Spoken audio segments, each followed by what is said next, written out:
خدا موسیٰ کو معجزوں کا اختیار دیتا ہے۔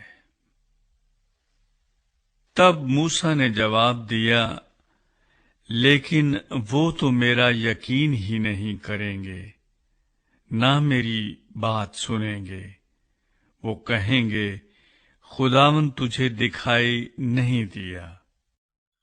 اور خداوند نے موسیٰ سے کہا کہ یہ تیرے ہاتھ میں کیا ہے؟ اس نے کہا، لاٹھی۔ پھر اس نے کہا کہ اسے زمین پر ڈال دے۔ اس نے اسے زمین پر ڈالا اور وہ سانپ بن گئی، اور موسیٰ اس کے سامنے سے بھاگا۔ تب خداوند نے موسیٰ سے کہا، ہاتھ بڑھا کر اس کی دم پکڑ لے۔ اس نے ہاتھ بڑھایا اور اسے پکڑ لیا۔ وہ اس کے ہاتھ میں لاٹھی بن گیا، تاکہ وہ یقین کریں کہ خداوند ان کے باپ دادا کا خدا، ابراہیم کا خدا، اسحاق کا خدا اور یعقوب کا خدا تجھ کو دکھائی دیا۔ پھر خداوند نے اسے یہ بھی کہا کہ تو اپنا ہاتھ اپنے سینے پر رکھ کر ڈھانک لے۔ اس نے اپنا ہاتھ اپنے سینے پر رکھ کر اسے ڈھانک لیا، اور جب اس نے اسے نکال کر دیکھا تو اس کا ہاتھ کوڑھ سے برف کی مانند سفید تھا۔ اس نے کہا کہ تو اپنا ہاتھ پھر اپنے سینے پر رکھ کر ڈھانک لے۔ اس نے پھر اسے سینے پر رکھ کر ڈھانک لیا۔ جب اس نے اسے سینے پر سے باہر نکال کر دیکھا تو وہ پھر اس کے باقی جسم کی مانند ہو گیا۔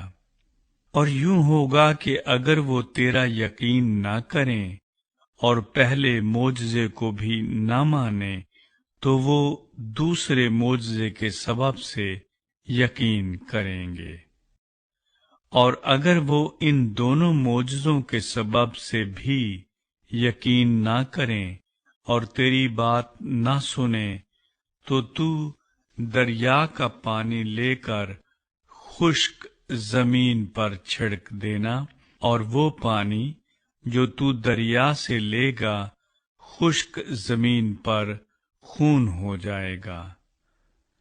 تب موسیٰ نے خداوند سے کہا، اے خداوند، میں فصیح نہیں، نہ تو پہلے ہی تھا اور نہ جب سے تو نے اپنے بندے سے کلام کیا، بلکہ رک رک کر بولتا ہوں اور میری زبان کند ہے۔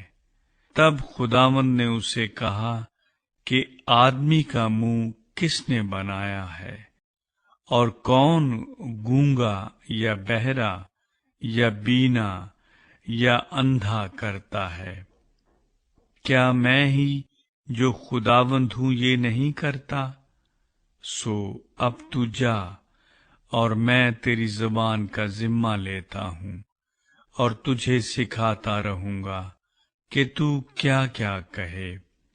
تب اس نے کہا کہ اے خداوند، میں تیری منت کرتا ہوں کسی اور کے ہاتھ سے جسے تو چاہے یہ پیغام بھیج۔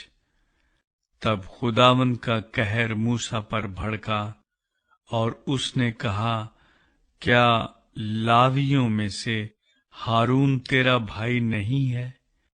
میں جانتا ہوں کہ وہ فصیح ہے، اور وہ تیری ملاقات کو بھی آ رہا ہے اور تجھے دیکھ کر دل میں خوش ہوگا۔